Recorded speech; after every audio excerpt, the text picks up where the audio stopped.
I cantieri sono soliti chiamare I loro prodotti con nomi tratti per lo più dal mondo marino. Boatyards usually name their creations with names that come from the SeaWorld, so when a builder decides to call one of its series Adrenaline, it better know what it's doing.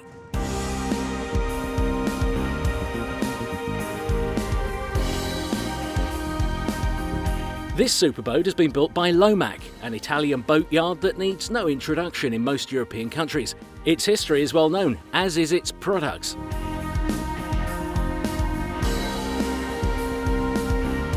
Da molti anni il costruttore realizza prodotti che sono impegnati anche nelle competizioni ed è The builder has been making boats that compete for some years now, which is probably where they got the idea to create a sport series, which includes 4 models ranging from 7.5 to 9.5 meters.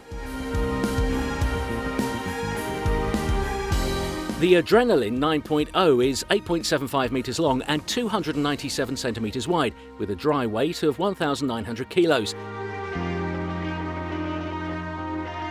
Mi domando se con una simile corporatura sia... I wonder if such an agile, edgy and nippy thing is worthy of the name it carries.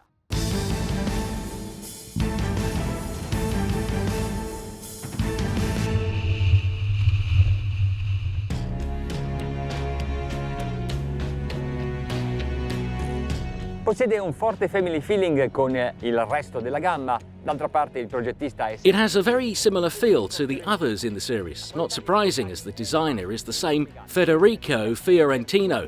Materials used are top quality. It's made of moulded vinyl ester resin above and below deck. It has a neopentyl gel coat, best on the market, which is applied to the hull as a barrier against osmosis.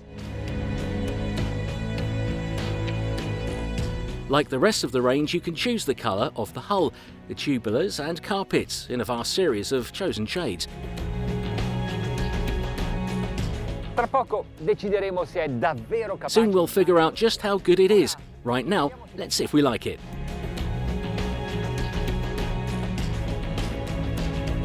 The front sun deck is ideal for 2 people without worrying about extending anything. The joining point faithfully reflects the spirit of the boat with its slender, sporty lines, and at the same time it helps the driver's positioning. It's ideal for controlling the boat at high speeds. The cushion on the driver's seat is well padded and its rounded edges help it stay in place.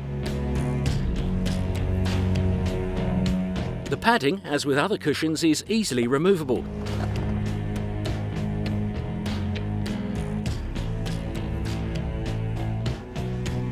There are lifelines everywhere. Under the deck house there's a cabin, finished off beautifully, and of course furnished as the owner wants.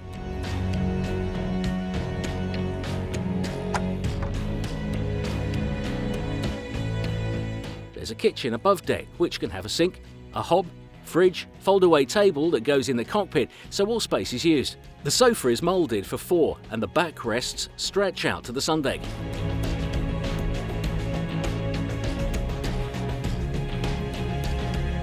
Technical components and deck facilities have been chosen carefully, like these subtle retractable columns. The bow area is huge and opens up electrically. It's completely decked out in teak, and the bowsprit, even though its weight should counter performance, well, it's smart looking enough that it justifies its presence. The sunshade is hidden under the sun deck.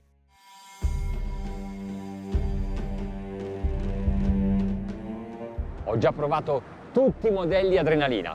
I've already tried the Adrenaline models and all of them go over 50 knots. So it's time to test out if this 9.0 holds true to its creator's tradition.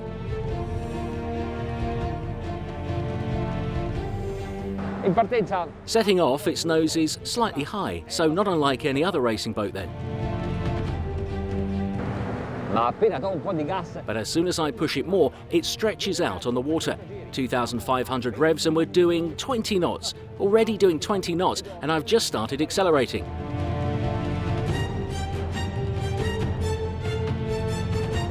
We've 2 Yamaha 225 horsepower engines. No, Non sto tremando per la paura di guidare l'Adrenalina 9.0. Sto tremando da... No, I'm not shaking with fear of driving the Adrenalina 9.0. I'm shaking with a cold. Today there's a wind coming from the mountains which is quite strong. The sea is quite calm, but these gusts of wind could be a problem steering the boat. A 3000 giri la velocità è di 25 nodi. At 3,000 revs and 25 knots, balance is perfect. The rib slips easily over the surfaces. Little water is displaced at the bow, so I think we can say it's being pretty efficient. In fact, it's consuming about 42 litres an hour in total. Il dritto di prora e la carena più... The stem post and quite deep hull in the front sections means it moves through the water easily.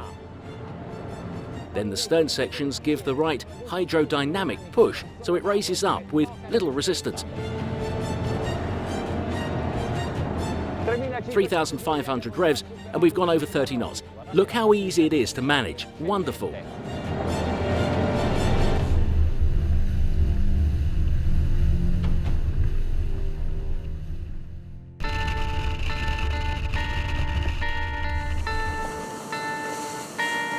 Le camere d'aria che alla fonda stabilizzano il battello a questa velocità. The air chambers, which stabilise the boat at this speed, 35 knots, don't work when you are en route like this. They just kick in if you're turning, but only just so you don't exaggerate with the wake. Questo apporto così misurato, leggero, evita che il gommone rimbalzi sulla camera d'aria. This moderate intake stops the boat from bouncing on the air chambers, so avoiding loading dangers, at least in these conditions.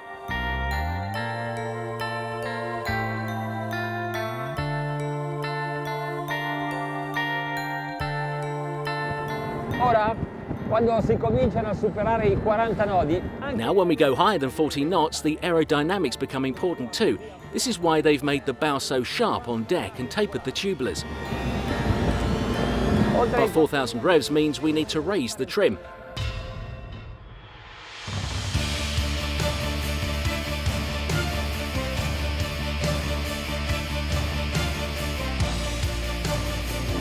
Si comincia a volare, non sento neanche più il rumore della scia, perché il gommone quasi non tocca la superficie. And we're flying. I can't even hear the noise of the wake because the rib is hardly touching the water. I'm doing 5,000 revs and 47 knots, but I've a little more petrol, so let's pull out all the 450 horses that these engines are capable of, like this. Vediamo se mantiene le promesse questa Adrenalina 9.0. 50. And let's see if it keeps its promise. This Adrenalina 9.0, 50, 51, 50, 51, 51 and a half. Oh yes, it goes over 50 knots.